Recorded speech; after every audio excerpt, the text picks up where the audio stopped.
Love this podcast? Support this show through the Acast supporter feature. It's up to you how much you give, and there's no regular commitment. Just hit the link in the show description to support now.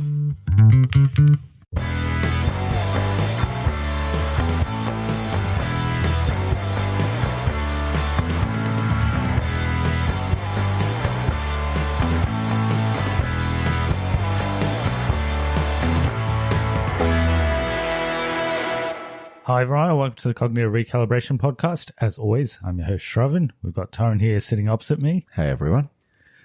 And today we're going to be talking about Pixar's latest film, Luca. It's released directly at Disney Plus, so it's, I think, only released in cinemas in places where Disney Plus isn't available.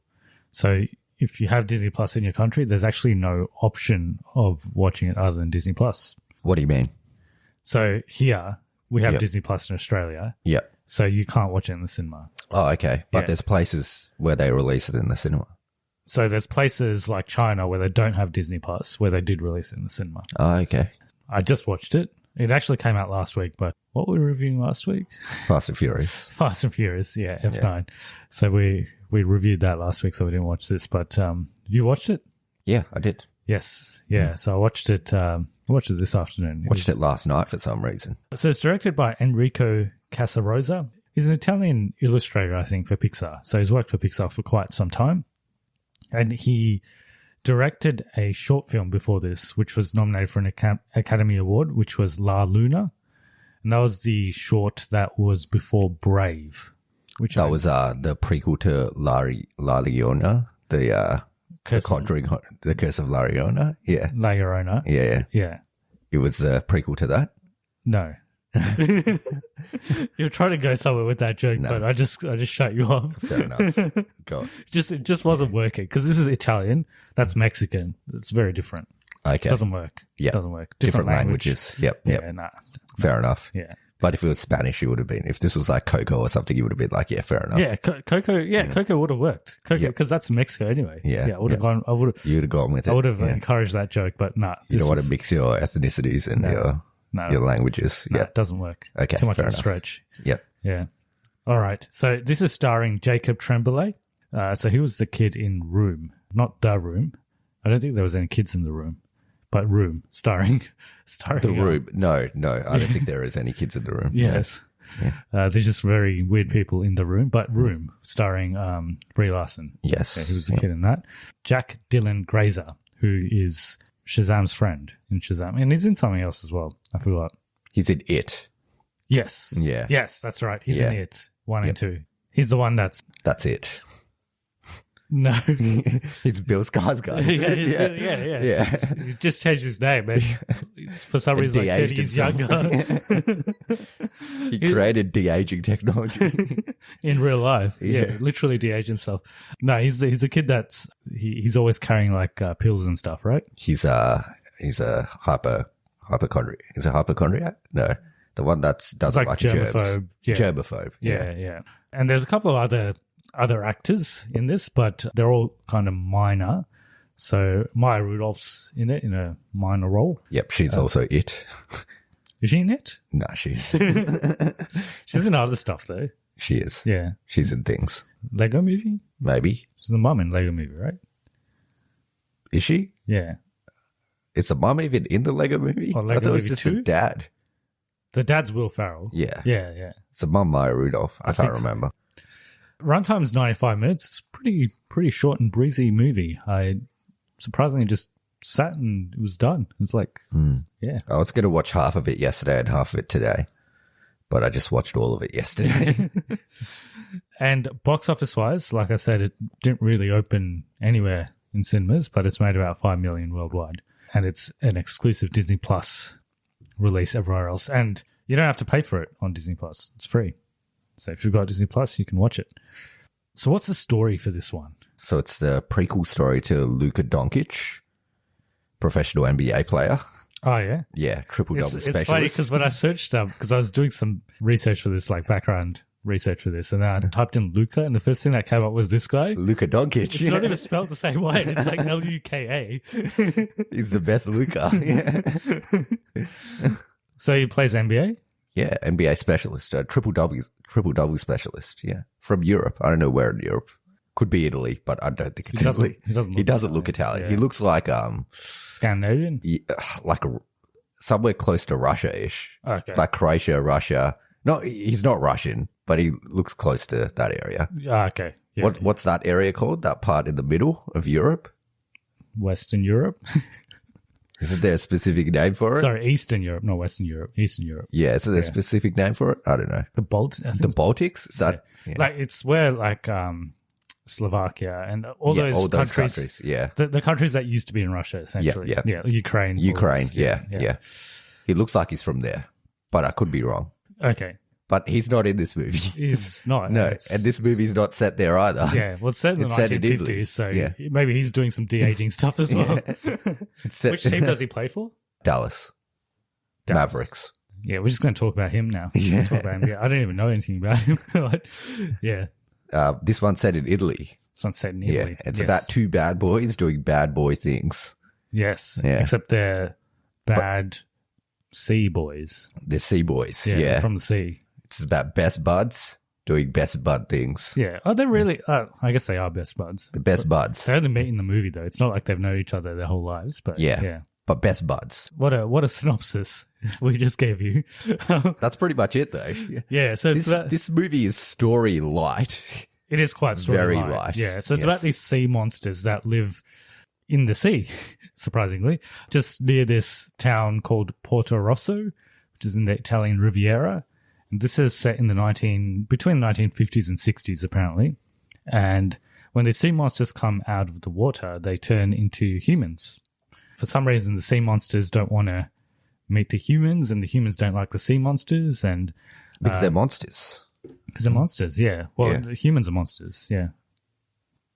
You know, I guess so. Yeah, that's right.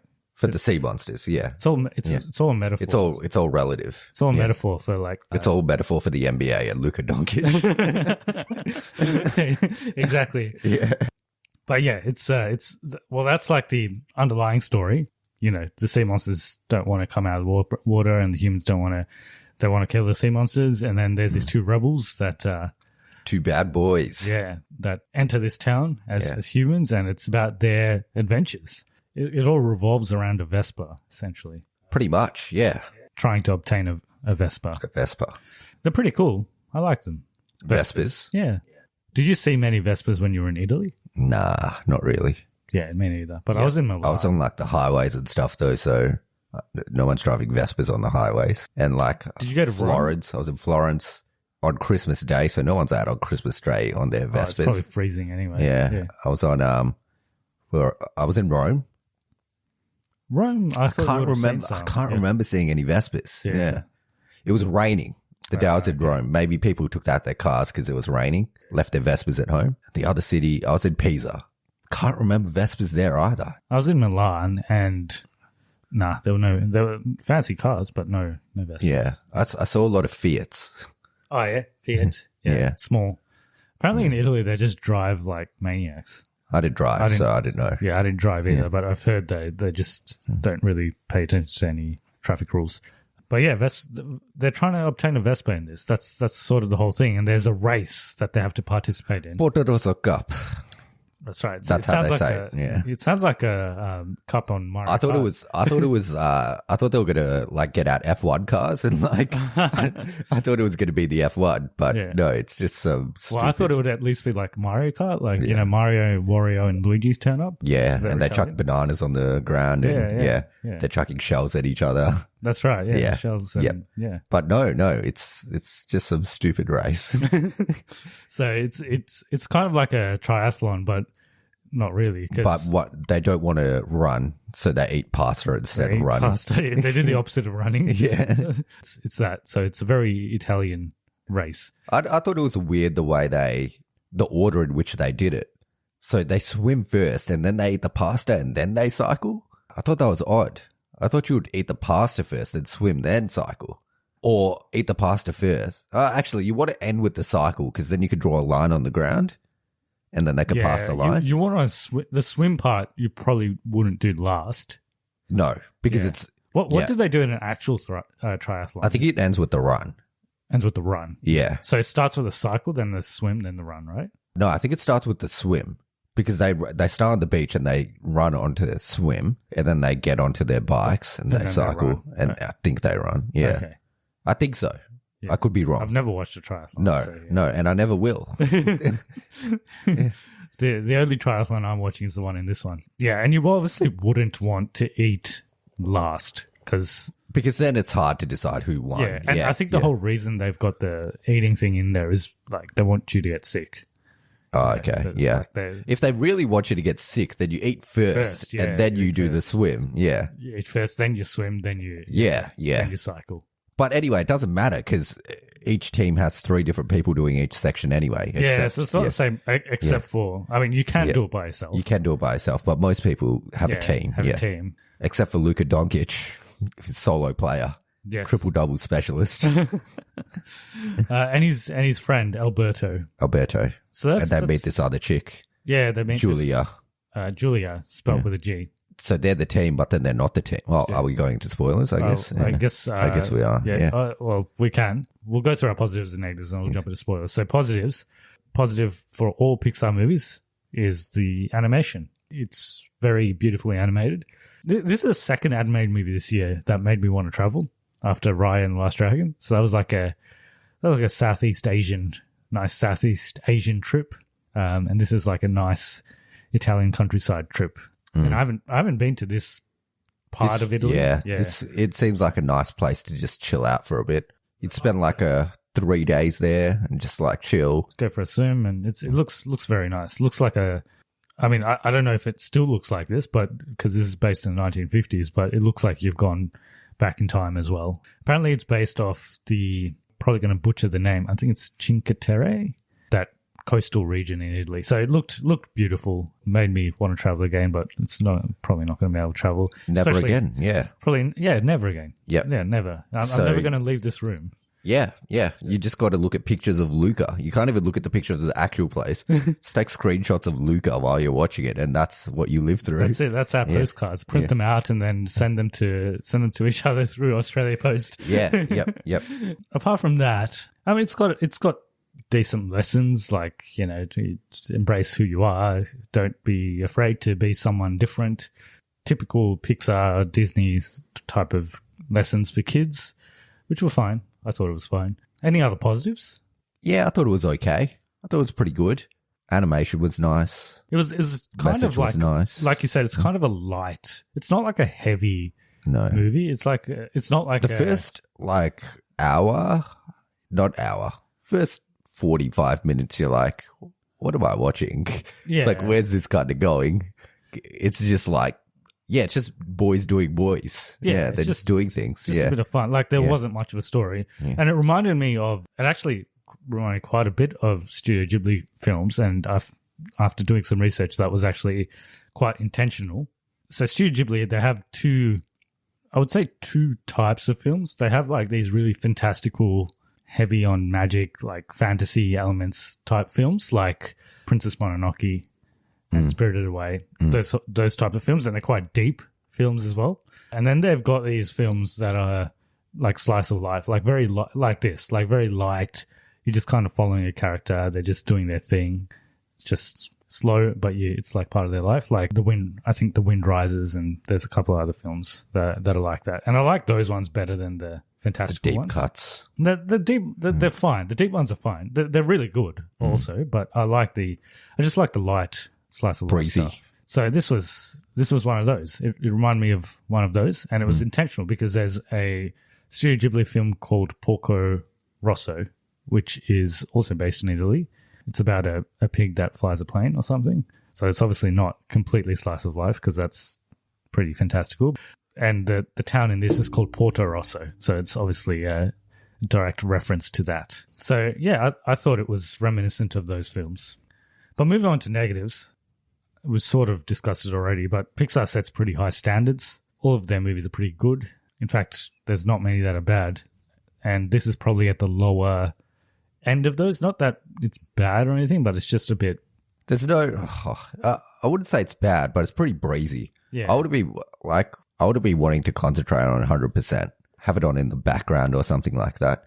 Kids will probably love it because it's very whimsical and fun. Yeah. It just didn't remind me of a Pixar. It did feel like a Pixar movie. Yeah, I agree. Like, you know, those other animation, like not even DreamWorks, like just those third part, like the other animation studios, the kind of movies they make. It was like that. But the animation was better than those studios. Oh, definitely. But the story felt like it was that. One of those, Yeah. It felt like it could have been a Pixar short almost. Probably could have been. Yeah, like a longish short. Like maybe a 20-minute. Yeah, I still had fun with it. There's a couple of things that you kind of just have to go with. Not like a Fast and Furious movie like you spoke about last week, but there's a couple of things that they don't really explain, like what do the sea monsters actually do in the water? They don't really show what they do. They live in the water, and it looks like he's herding fish or something. That's his job, Luca's job. But apart from that, you don't really know what they do, why they're in the water, like why do they live in this area. None of that's explained. They don't really explain why the humans don't really like sea monsters either. It's not like the sea monsters ever came and like killed a human, I don't think. So I don't really understand why they hated them either. So there's a couple of things like that. And then one of the characters, so Alberto, he seems to have a pretty deep backstory. Like his father's deserted him and he lives on this island by himself.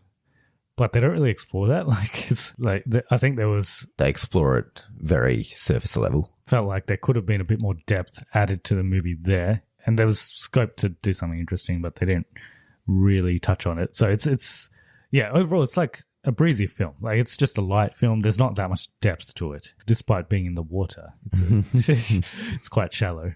It's literally a fish out of water story. Escape your everyday with out-of-this-world action. From the gritty apocalypse of the Walking Dead universe to the cyberpunk realm of The Watch and the criminal underbelly of Gangs of London, AMC Plus is more than entertaining. It's epic. Feel all the chills and thrills with Shudder's halfway to Halloween month. Experience Shudder's biggest month of horror featuring a new season of Creepshow and new movie premieres every week. All available ad-free and on demand. Start your free trial today at amcplus.com.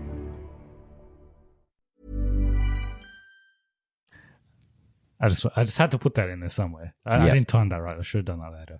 Like my Larry Ono joke at the start, I'm just gonna shut you down on that one and act like you did say it. That would have been a good one if I did it later. Like if I timed that would have. I don't think it would have been good either way, frankly. So, but and lastly, I thought the villain was not great. Hey, he was very one-dimensional. Comical. Yeah, Pixar. If you look at all of their previous movies where they had proper villains, like Soul, there wasn't a villain in Soul. Like Incredibles 2, for example, they always have this villain that's not really, like you think someone's the villain, but they're not really the villain. But then there's this other character that's been there the whole time that's the villain, and there's always a turn, and they do that a lot. So maybe this time they're like, let's not do that. Yeah. Discuss the villain and I don't think it's that kind of movie. Like, who would the other villain be? Like, there's no other character for there to be a villain. Yeah, and he's not even like a villain. Yeah. Like it's just like a breezy. Yeah. He's like a comical villain. Yeah. He's just a bit stupid. He's just there because they needed a competitor in the race. That's all. So he's not even really a villain.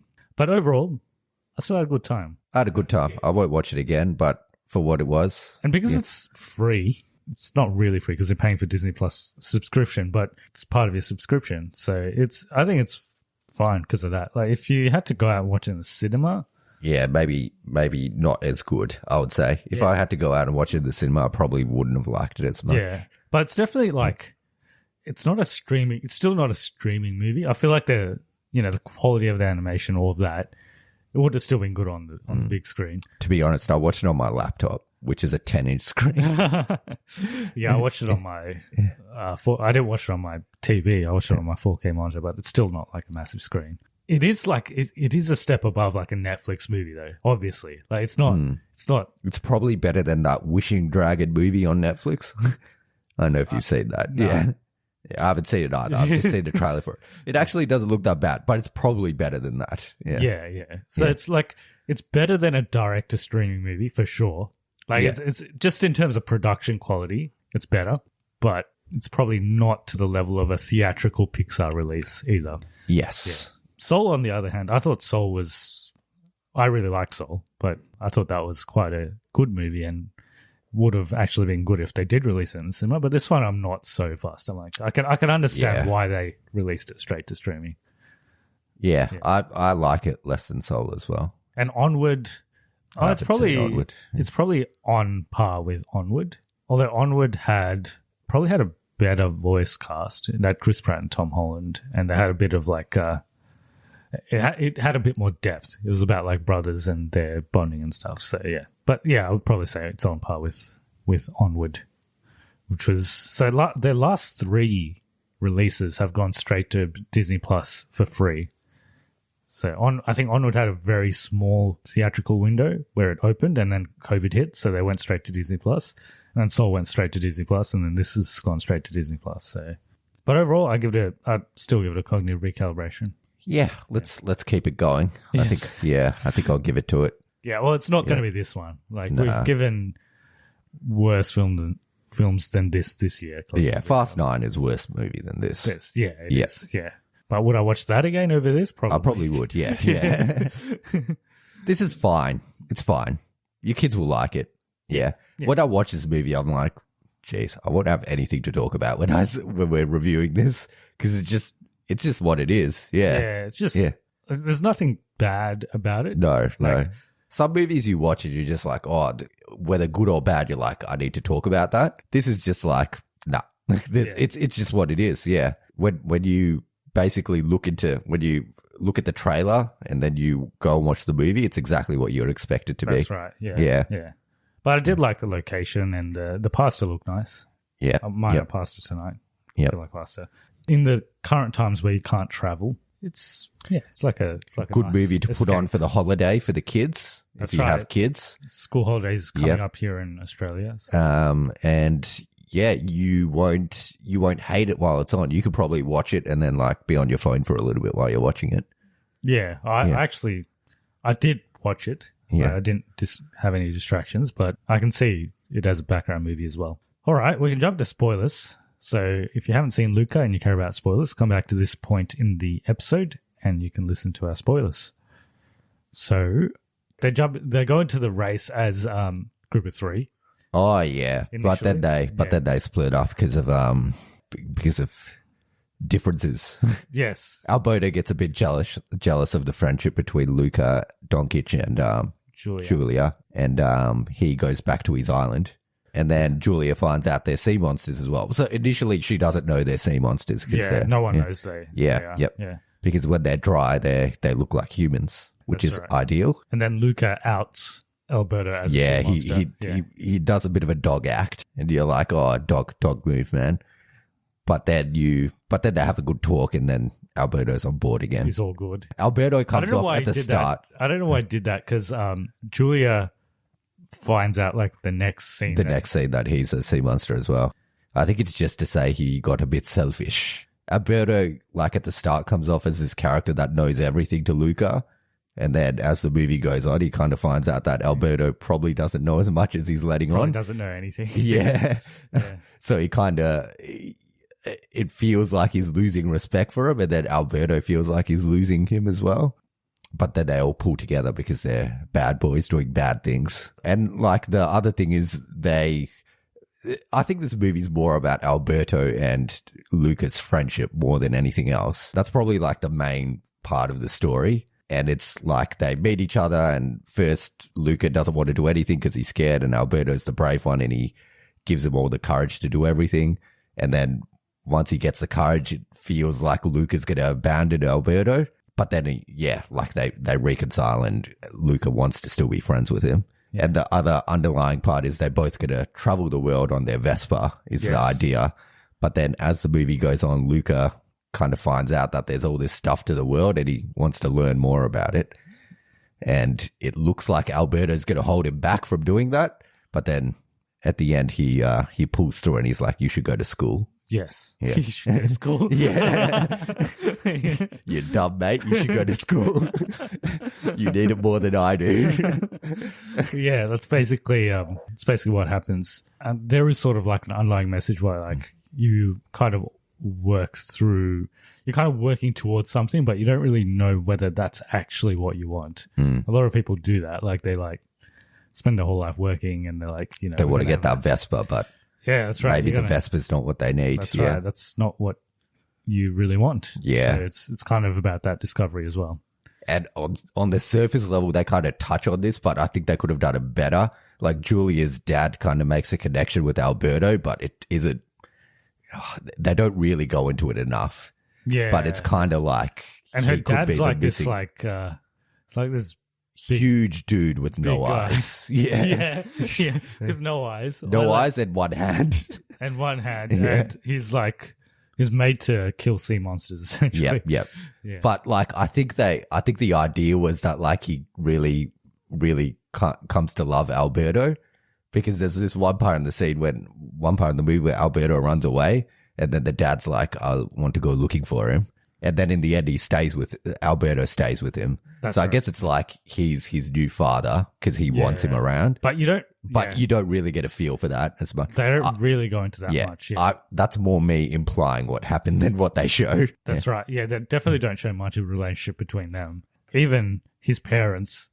So his parents have like this subplot where they're like going around the town like the other part of this story is like Luca's like a sheltered child and his parents are trying to shelter him from everything, and they gotta like let go, I guess. Yeah. That's what I thought the movie was going to be about, but it's not really. That it's a part of it, but it's not really. And even the parents, so they end up also coming to the surface and they're just walking around this town, essentially Chucking water on people. Dunking kids into water. But if they did do that and they actually did it to Luca, everyone would have known that Luca's a sea monster. Yeah. So that's true. Did they but actually want to do that? They just would have ran away then. Yes. Yeah. And just left Luca to die. Yeah.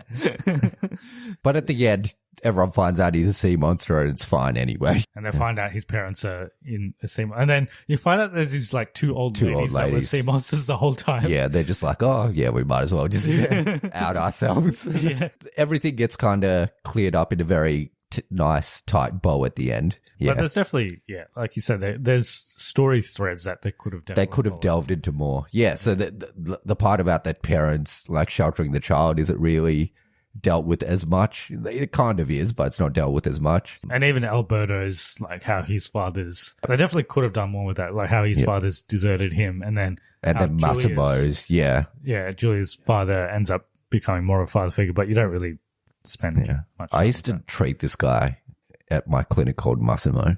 And he kind of looks like this guy. Okay. Yeah. That's why you remembered his name. Because I'm like, how do you remember this guy's name? Yeah, okay. Is he Italian? I don't know. He has two hands though, right? Yeah.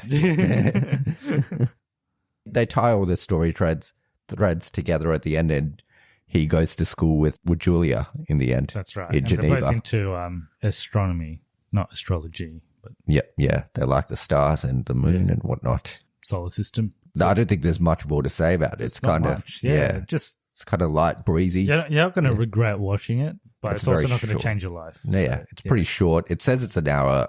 When you put it on, it's an hour and 40, but the credits go for about 20 minutes, so it's like an hour and 20 in the end. As with all Pixar films, there's Easter eggs galore. So there is an advertisement in Seoul actually for Porto Rosso.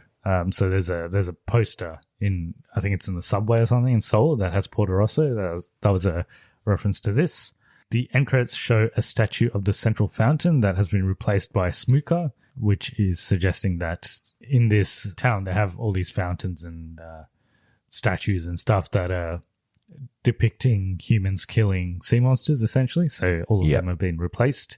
And they seem to be very accepting of this. It felt like this whole town was out to kill sea monsters, and when they actually see two, they're like, yeah, it's fine. Yeah. It's maybe because Julia's dad's like Massimo. Yeah, Massimo puts his foot down. Like I said, it's drew inspiration from the works of Studio Ghibli when creating this film, especially Porco Rosso of 1992. In an interview, the director said that this plot drew inspiration from his own childhood, where he was a shy, reserved kid who befriends a non-conformist type that pushed him into becoming more open basically that's that. And he's also from Genoa. He was born in Genoa, the director. It's got very nice Italian in this. Yeah, I would have thought more of the cast would have been Italian. Like they're not. I don't think any of them are. I don't know. Some of them speak in Italian, yeah. like a little bit. What are you doing, stupido? They obviously don't know what that means when they're walking around. Another Studio Ghibli connection, which I noticed as well, was that there's a movie called Kiki's Delivery Service where she moves to a town and she does delivery, and she's a witch with a black cat. It's a good movie. You should watch it. It's similar to this, like they move to a town, except it's also like a European town actually in that movie. It's not like a Japanese town, but kind of remind me of that. And in that, there's a character that she meets that is similar to Julia in this. Okay, So he lives in the town. And Hank the Octopus is shown as a concrete carving in the town of Porto Rosso. Hank the Octopus being from Finding Dory. voiced by Willem Dafoe, I think. Oh, okay. I think so, yeah. Might be wrong, but I think so. Or does he? No, he voiced someone else, actually. He voiced someone in Finding Nemo, I think. Cannot remember. But anyway, he voices someone. He voices someone. Yeah. William Dafoe voices someone. Yeah. He's That's also someone Green being Goblin. the guy in Aquaman who's dies. Who's him? Does he die? Yeah, he does die. Okay, yeah. Pretty sure he dies. Yeah. And also Green Goblin. Okay, well that's that. Pixar's Luca. I don't think we have much else to say about it. It's good. I don't think there's much more to say about it. Yeah, the movie is only 1 hour, 20 minutes. So Yeah, we've already spoken for almost 40 minutes. Yeah. So we spoke for half the movie's length.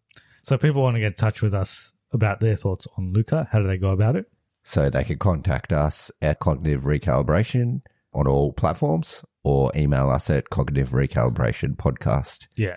at So that's like gmail.com. Facebook, Instagram, Twitter. We're on all of those. If you want to support the podcast, you can do so via Buy Me a Coffee, where you can give us a one-off donation, which we'll use to further develop the podcast. But more than anything else, if you can give us a positive review on iTunes, that makes us more discoverable on their search engine. If you're a listener on Spotify or Stitcher, I think all you have to do is really just listen to our episodes. So I know a lot of people don't listen to our episodes because they haven't yet seen the movies and they wait to watch the movies and then listen to the episodes. But we try to do non-spoilers and spoilers. So we don't really spoil much stuff in the first 20 minutes of each episode. And I put the timestamps anyway, so you can skip stuff if you want to. So don't hesitate to listen if you haven't watched the movie yet. And sometimes it doesn't matter, like Fast and Furious 9. It doesn't matter. No, unless you're really into it, then maybe it does.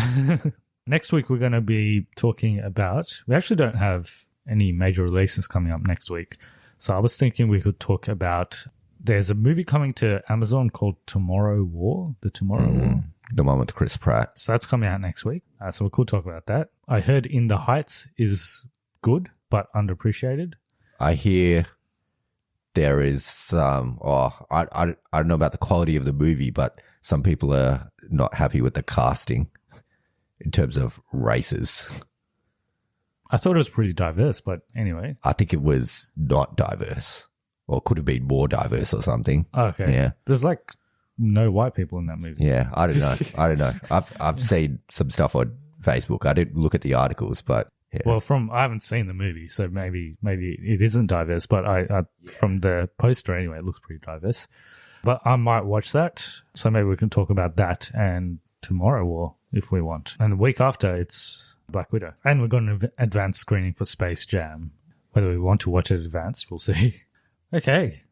I feel like we should say more, but there's really nothing to say. I feel like I should be saying more, but it's not. I think we covered it pretty well. Simple movie, simple podcast. So thanks everyone for listening. Hope you had a good time and hope you're all staying safe, and we'll see you all next week. See you in the next one.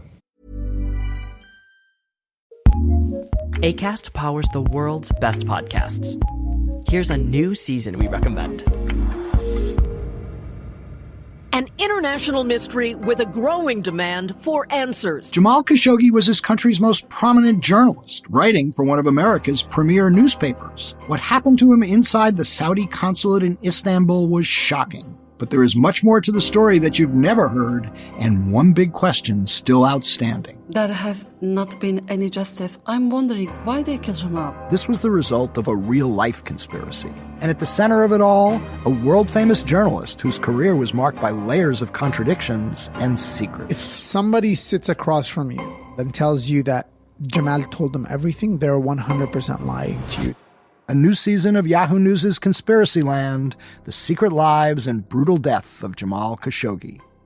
It turns out some conspiracies are real.